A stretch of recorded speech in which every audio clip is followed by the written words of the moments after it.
Hello, my name is Sinan Gilatan, and I'll be doing a presentation on the Zaire Ebola virus.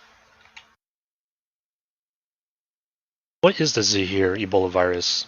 The virus is a highly fatal variant of the Ebola virus, and it has been responsible for some of the largest and most severe Ebola outbreaks in history, including the outbreak in West Africa between 2014 and 2016, which resulted in thousands of deaths. Where did it come from? The virus was first identified in 1976 near the Ebola River, which is now the Democratic Republic of the Congo, formerly known as Zaire, which is where it gets its name from. The virus likely originated from fruit bats, which serve as natural hosts. Human infections occurred through contact in infected animals or through human to human transmission via body fluids. The Ebola virus that is native to Zaire is very deadly, which results in fever, bleeding, and high death rates. Numerous outbreaks have been caused by it, most notably the deadly West African pandemic that lasted from 2014 to 2016. Isolation, contact tracking, and methods for infection control are used in the fight against the outbreaks. How is the virus transmitted? The virus is primarily transmitted through direct contact with the body fluids of an infected person or animal.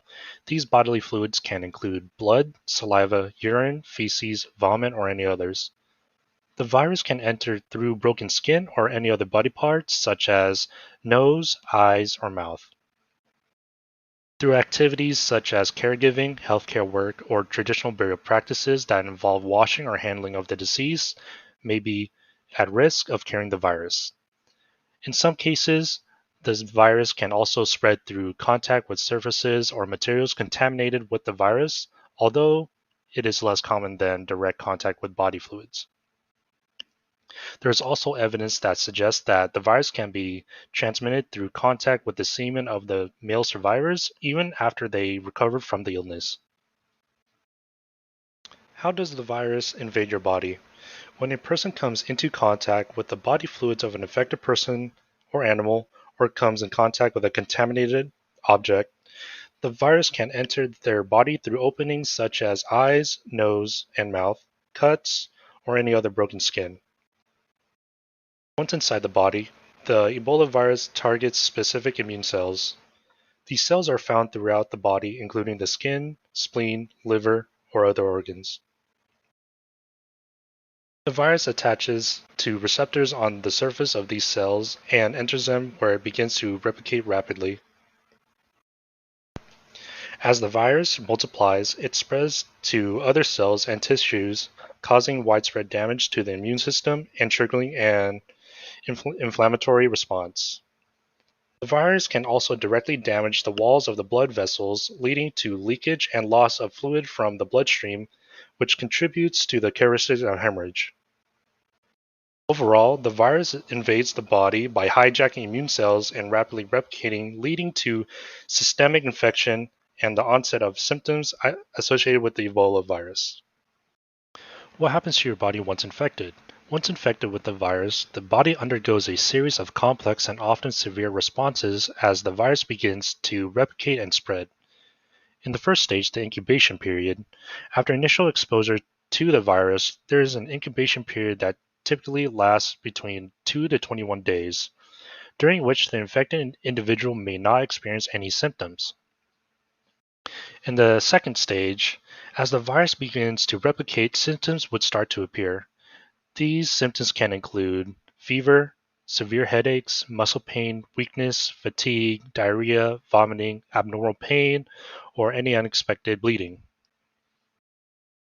In the third stage, the body's immune system mounts a response to the infection, releasing inflammatory side effects to fight against the virus. However, in severe cases, this immune response can become dysregulated, leading to excessive inflammation and tissue damage.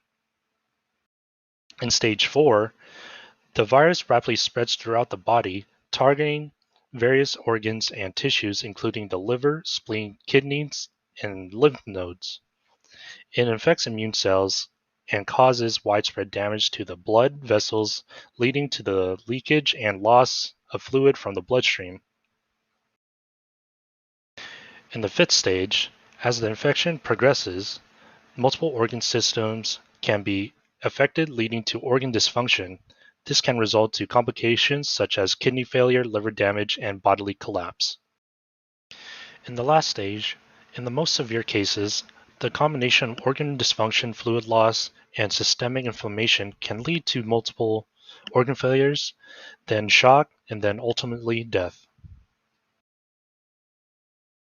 When looking back at the 2014 outbreak, the response to the outbreak faced numerous challenges, including a lack of healthcare infrastructure, limited resources, community distrust, resistance to the public health measures, and cultural practices that facilitate the spread of the virus.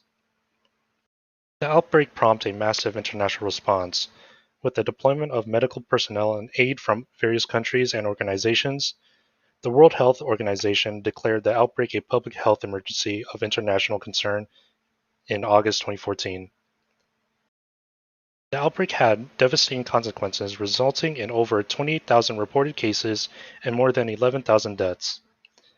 It had significant social, economic, and health system impacts on the affected countries, highlighting the importance of building resilient healthcare systems and improving outbreak preparedness and response capacity globally. When it comes to a cure, there is no cure for the Zaire Ebola virus at this moment. However, several experimental treatments have been developed and tested, with some showing results in clinical trials. These treatments typically target specific aspects of the virus's replication cycle or the body's immune response to the infection. As of now, there are two vaccines available to treat the Zaire Ebola virus. The first drug is called Imazeb, which is a combination of three monoclonal antibodies that was approved in October 2020. The second drug is called the Ibanga, which is made of a single monoclonal antibody that was approved in December 2020.